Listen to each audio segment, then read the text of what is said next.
when it comes to marathon or any shorter distance, it's quite stressful, I would say. The reason being there's a lot of competition around, but it's up to the individual how he looks at it.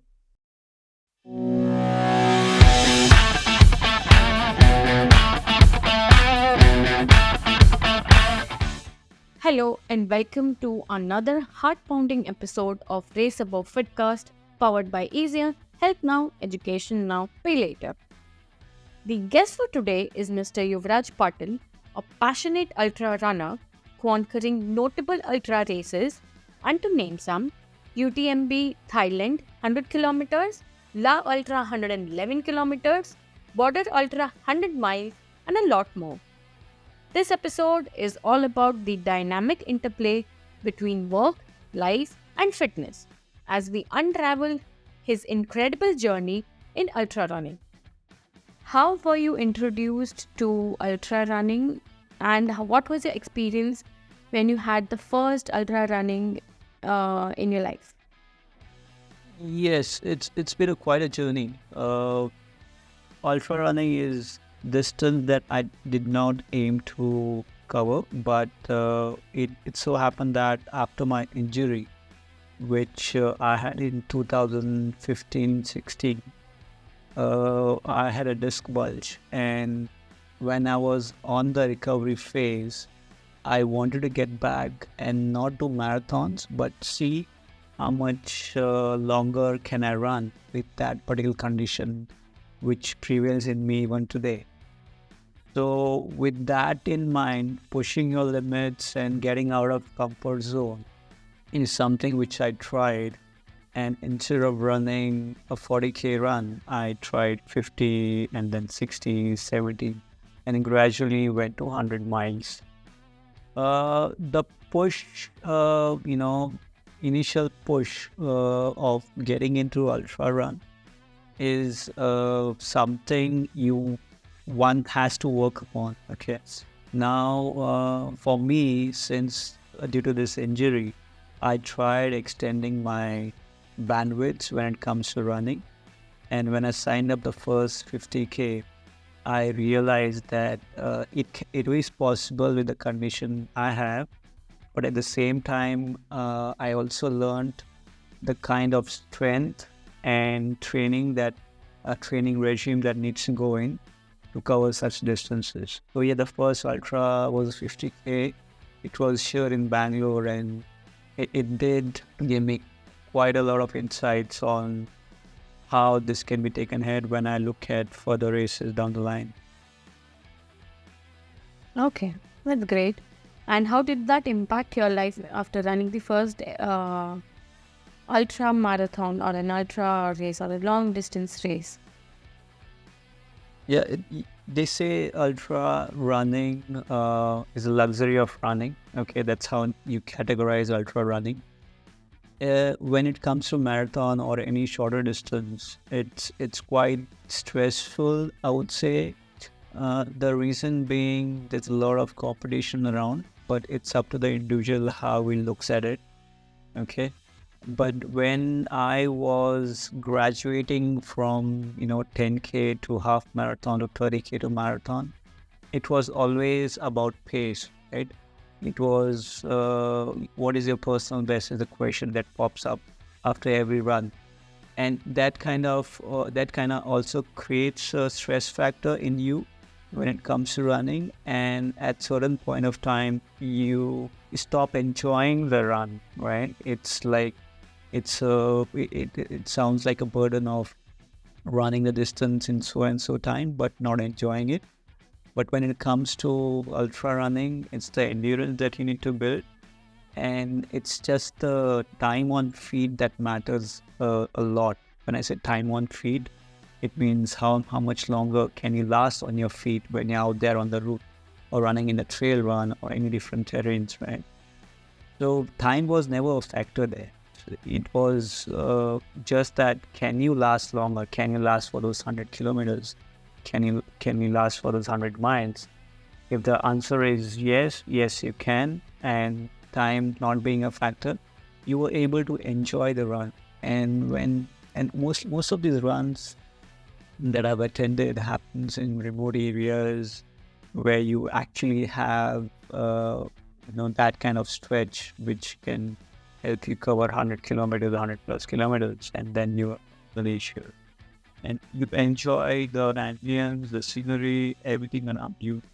And it is still a niche segment when it comes to ultra running, that helps you enjoy that solitude of just being with yourself, being a lone survivor among the other runners.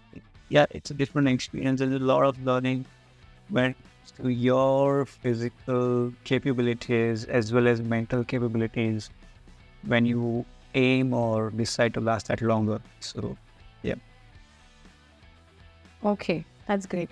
So, as we know that technology is rapidly increasing, how did you incorporate the advancement in the technology in your training as well as in your running regime?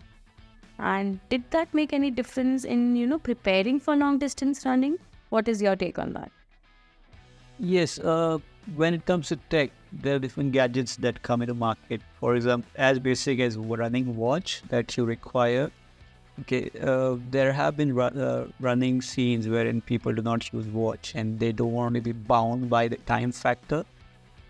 But in terms of ultra running, when it comes to tech, you definitely need to see the kind of kilometers you're covering on your watch. Okay, there are also GPS trackers that can be mounted in your phone, which helps you navigate to the right path. And there are GPX files that are shared by the organizer, which you can load in the watch and ensure you're on the right path. Because at times, when it comes to running in the night and you cannot see anything up, and you run with your head torches, the watch would be of great help for you to navigate the path, right?